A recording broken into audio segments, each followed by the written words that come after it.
Mga kababayan, attention. May mahalaga akong balita para sa lahat ng senior citizens na naghihintay ng SSS pension. Nobyembre 11 na bukas at may malaking pagbabago na dapat ninyong malaman ngayon na. Kung kayo ay isa sa mga milyon-milyong seniors na umaasa sa inyong monthly pension, this video is for you. Maraming naghihintay, maraming nagtatanong at maraming nalilito sa mga nangyayaring pagbabago sa SSS payout system. Hindi ito simpleng announcement lang mga kapatid. Ito ay direktang makakaapekto sa kung paano at kailan kayo makakatanggap ng inyong pera. Sa video na ito, ipapakita ko sa inyo ang exact details ng pagbabagong ito. Ano ba talaga ang nangyayari? Sino ang mga apektado? Mas maaga ba o mas huli ang payout? May kailangan pa bang gawin? Sasagutin natin lahat ng ito. Meron din akong special tips kung paano ninyo maiiwasan ang mga hassle, kung ano ang dapat ninyong ihanda, at paano kayo makakasigurado na walang delay sa inyong pensyon. Remember, knowledge is power. At sa panahon ngayon, kailangan nating maging updated para sa ating mga seniors. Kaya magtiwala kayo sa akin today dahil tutulungan natin ang isa't isa na maging informed at handa. Marami na ang nakinabang sa ating channel at ngayon naman ay inyong turn para makinabang din. Kung meron kayong mga tanong, mag-comment kayo below at tutulungan ko kayo. Tayo lang ang magtutulungan dito. So ano pa ang hinihintay ninyo? Pakinggan natin ang buong detalye.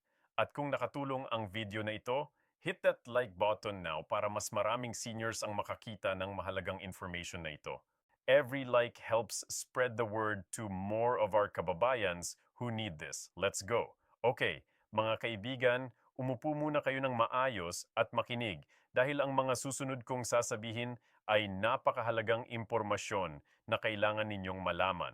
Alam ko na marami sa inyo ang excited na malaman kung ano ba talaga ang nangyayari sa SSS at bakit biglang may announcement tungkol sa Nobyembre 11. Hindi ako magpapaligoy-ligoy pa, pero kailangan nating maintindihan muna ang bigger picture para mas malinaw sa atin kung bakit ito napakahalaga.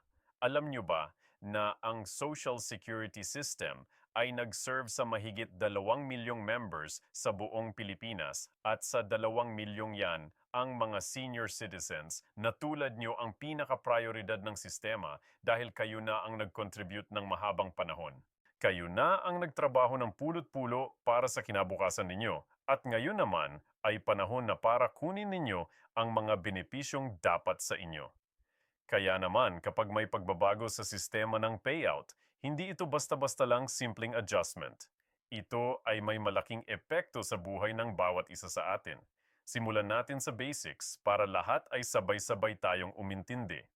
Ang regular na schedule ng SSS pension payout ay usually nakaset sa specific dates every month. Maraming seniors ang sanay na sa pattern na ito. Sanay na tayo na sa certain date ay nandiyan na ang pera sa account o kaya naman ay pwede nang kunin sa mga accredited payment centers. Ang rutina na ito ay naging parte na ng buhay natin ba? Alam na natin kung kailan tayo pupunta sa bangko. Alam na natin kung kailan natin pwedeng bayaran ang mga bills. At alam na natin kung kailan tayo bibili ng mga pangangailangan sa bahay. Pero ngayong Nobyembre may something different na nangyayari at kailangan nating maintindihan kung ano ito at bakit ito nangyayari. Ang announcement na ito ay hindi lang simpleng pagbabago ng date. Mga kapatid, ang SSS ay nag-implement ng mga bagong protocols para mas mapabilis at mas gawing efficient ang payment system para sa ating mga senior citizens.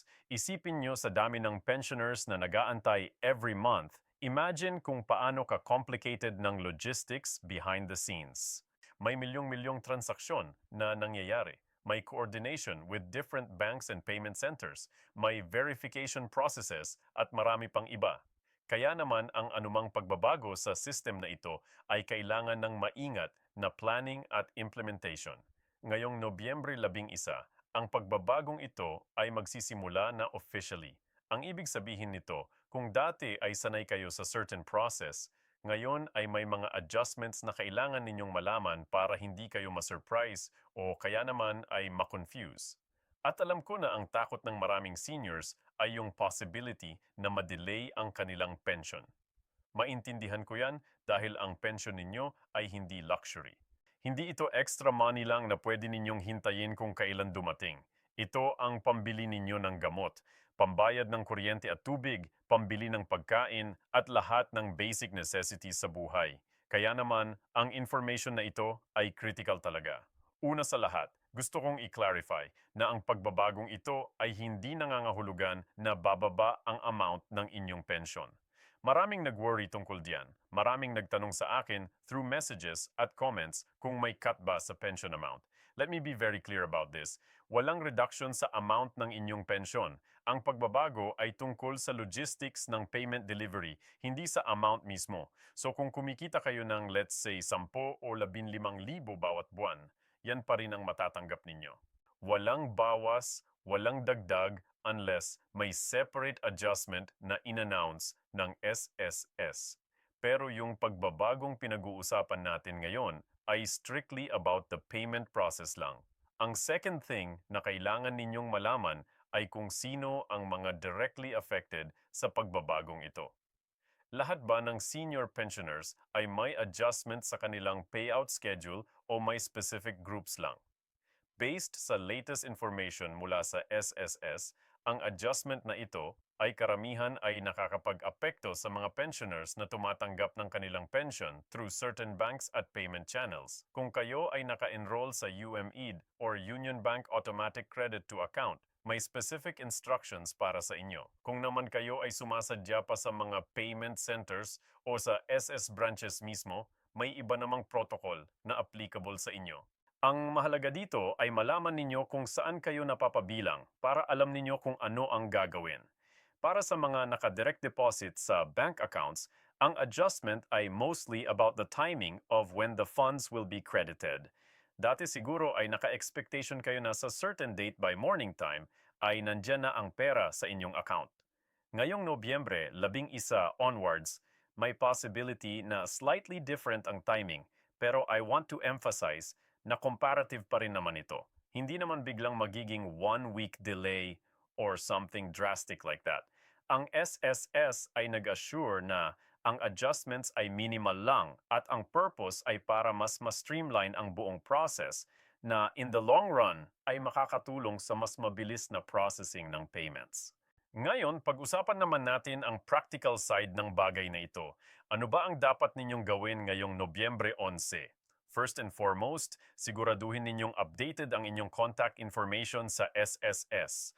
Ito ay sobrang importante dahil kung may mga announcements or updates na specific sa inyong account, sa contact details na yan, kayo marireach ng SSS. Kung matagal na kayong hindi nag-update ng phone number or address ninyo, ngayon na ang perfect time para gawin yan. Pwede nyo itong gawin online through the MySS portal o kaya naman ay pumunta kayo personally sa SSS branch.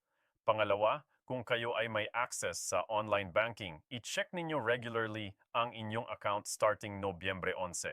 Huwag kayong mag-rely lang sa textifications dahil minsan may delay ang mga yan or worst case ay hindi dumating. Ang safest way ay directly kayong mag-check sa inyong bank account para alam ninyo kung nandyan na ba or wala pa.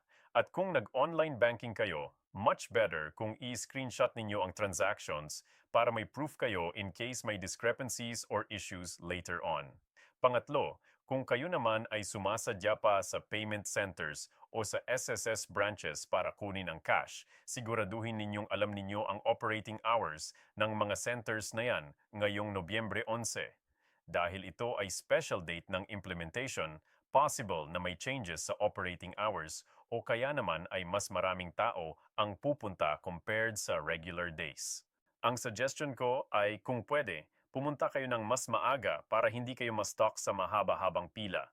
Magdala rin kayo ng valid ID at ng SSS ID OID ninyo para walang hassle sa verification. Ngayon, gusto ko ring i-address ang mga common concerns na naririnig ko from the community. Marami ang nagtanong kung may kailangan bang special documents na dalhin o isubmit para sa pagbabagong ito. Ang sagot ay generally, wala naman. Ito ay internal adjustment ng SSS. So, hindi naman kailangan na mag-submit kayo ng new applications or requirements unless specifically requested ng SSS sa inyo through official communication. Pero again, I always remind everyone to be vigilant about scams. Kung may makakatawag or mag-message sa inyo na nagsasabing may kailangan kayong bayaran or isubmit in relation to this change, mag-ingat kayo dahil baka scam yan. Ang SSS ay never mag-request ng pera or sensitive information through phone calls or unofficial channels. Another concern na madalas marinig ay kung may effect ba ito sa mga contingency pensioners or sa mga survivors pension. Ang pagbabagong ito ay applicable sa lahat ng types of pension na issued ng SSS, whether ito ay retirement pension, disability pension, or survivor's pension. Ang implementation ay across the board para uniform ang system.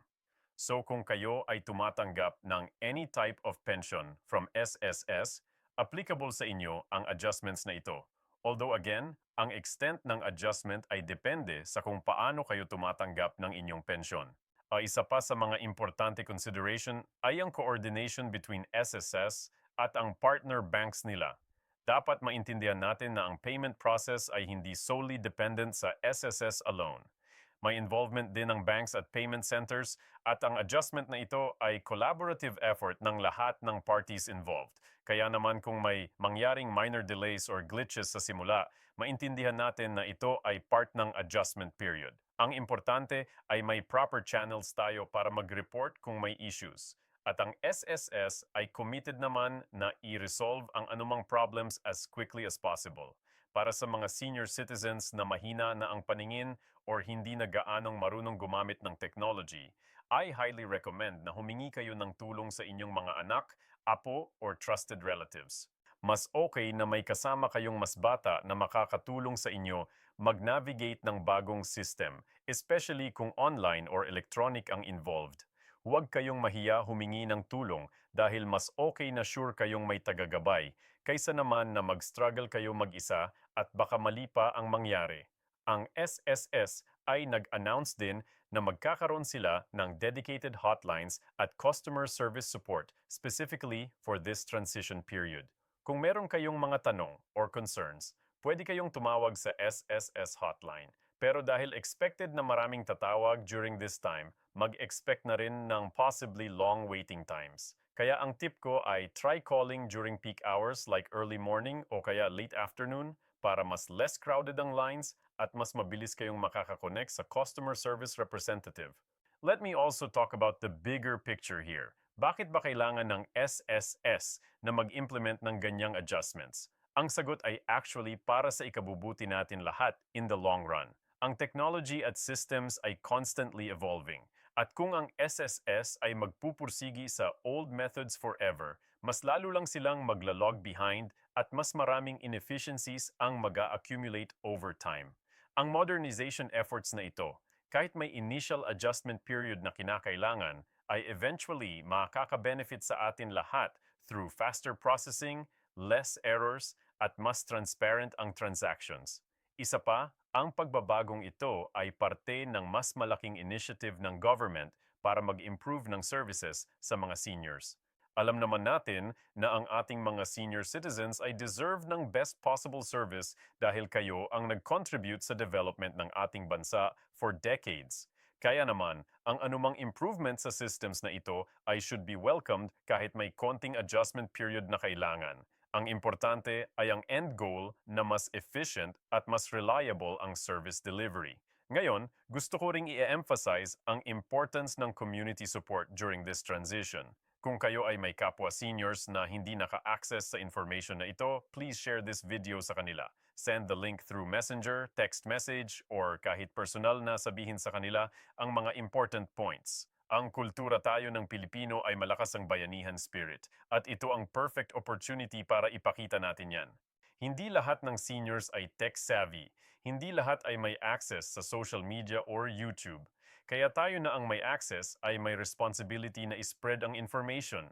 Para sa mga anak katapo ng senior citizens na nanonood nito, I urge you to talk to your lolo at lola about this change. Explain to them in simple terms kung ano ang mangyayari para hindi sila mag-worry unnecessarily. Minsan kasi, ang lack of information ay nagkaos ng anxiety. Pero kung malinaw ang explanation, mas magiging comfortable sila sa transition.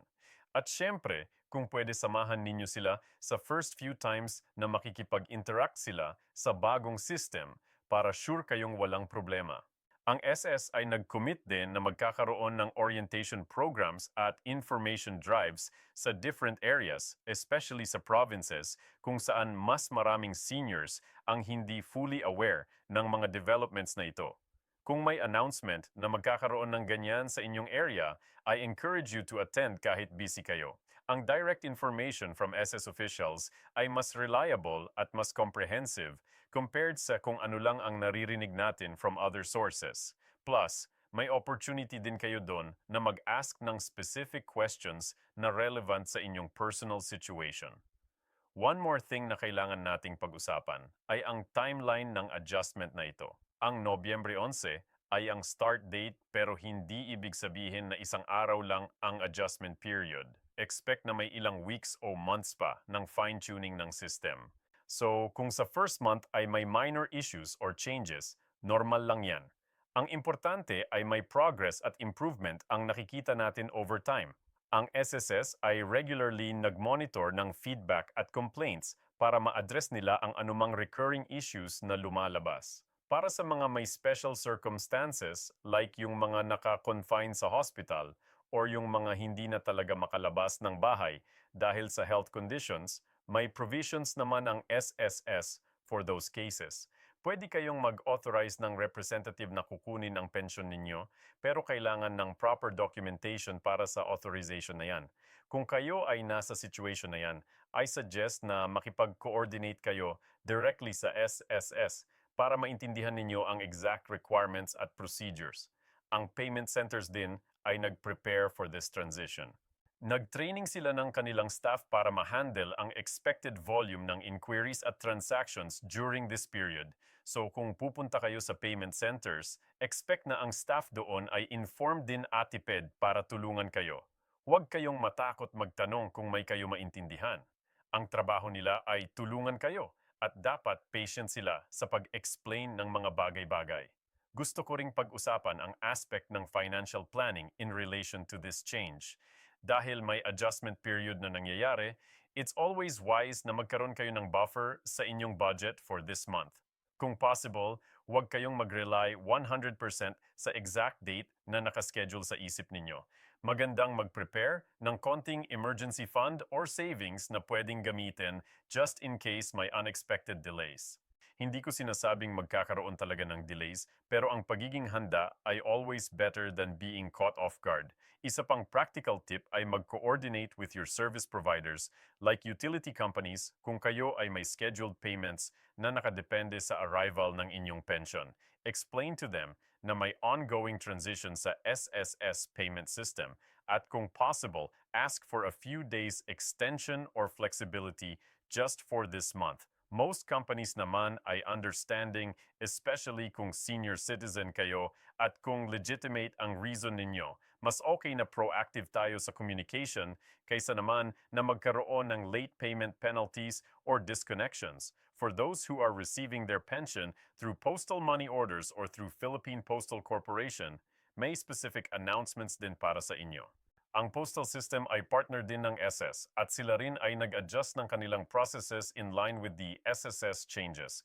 Kung kayo ay nakadepend sa postal delivery ng inyong pension, make sure na may tao sa bahay na pwedeng tumanggap ng money order. Or kaya naman ay regular kayong mag-check sa post office kung may dumating na ba. Ang documentation ay very important din during this transition period. Keep all your receipts, transaction confirmations, text messages from your bank, and any other proof na nag-transact kayo or na nag-receive kayo ng payments. These documents will be very helpful kung sakaling may discrepancies or issues na kailangan i-resolve later on. Organize them in a folder or envelope para madali kayong makahanap if needed. This is also helpful kung kayo ay may representatives or family members na tumutulong sa inyong manage ng finances ninyo. Let me address din ang concern ng mga pensioners na currently outside of the Philippines. Kung kayo ay abroad at nakaset up na ang pension ninyo para ma-remit sa inyo or para ma-access through international channels, ang adjustments na ito ay may possibility din na mag-affect sa inyo. Although usually ang international transactions ay may separate processing. Pero to be sure, contact your bank or remittance center abroad at verify kung may changes sa timing ng fund availability. Better safe than sorry, especially kung kayo ay dependent sa pension ninyo for your expenses abroad. Ang SSS online portal, yung My SSS, ay useful tool during this time. Kung wala pa kayong account, I highly recommend na gumawa kayo ng isa.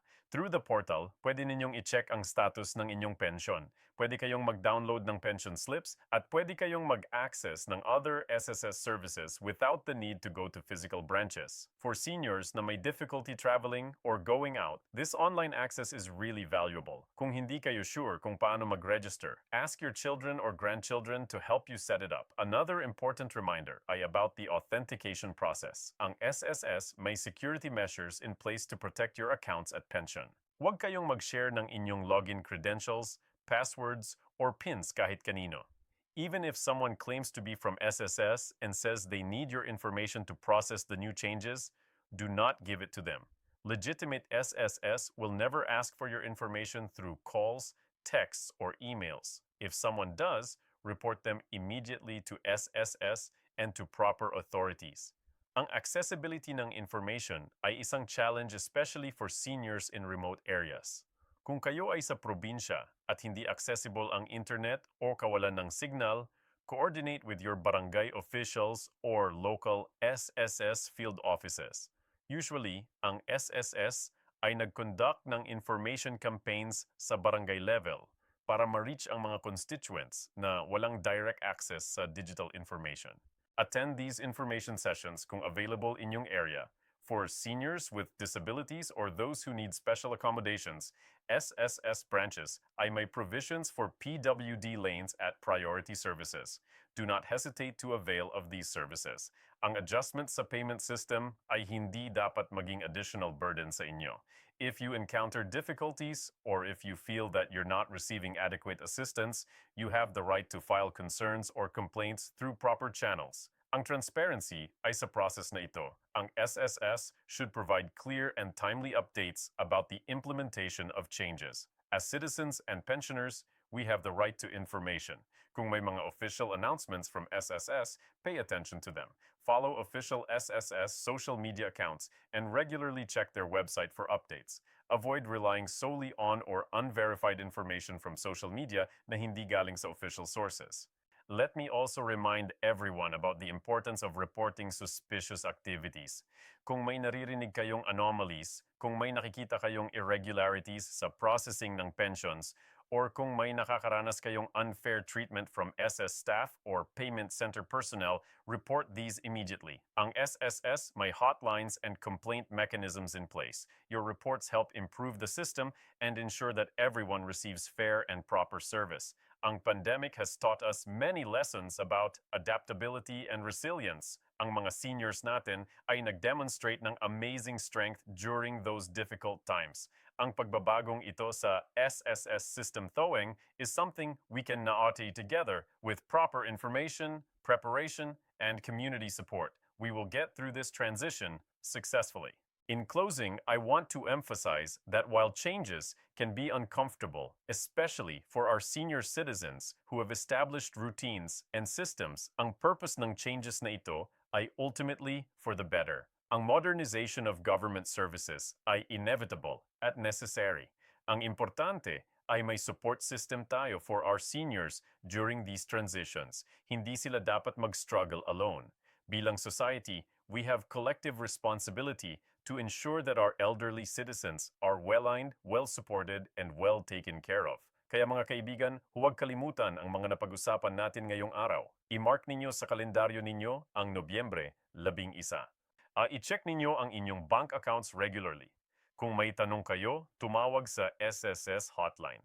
At most importantly, share this information sa inyong mga kakilala, especially sa mga kapwa seniors na baka hindi pa aware. Sama-sama tayong mag-navigate ng adjustment period na ito at I'm confident na magiging smooth ang transition para sa lahat. Tandaan, ang pensyon ninyo ay karapatan ninyo na pinaghirapan ninyo at deserve ninyo ng best service at respect from the system. Maraming salamat sa inyong pakikinig at panunood. Stay informed, stay prepared, always take care of yourselves. Ang inyong pension ay karapatan ninyo at deserve ninyo ng best service possible. Huwag kayong matakot magtanong. Huwag kayong mahiyang humingi ng tulong at lagi kayong mag-ingat sa mga scammers. Together, we will make this transition successful. Until next video, stay safe, stay blessed, and God bless us all. Maram salamat. Y1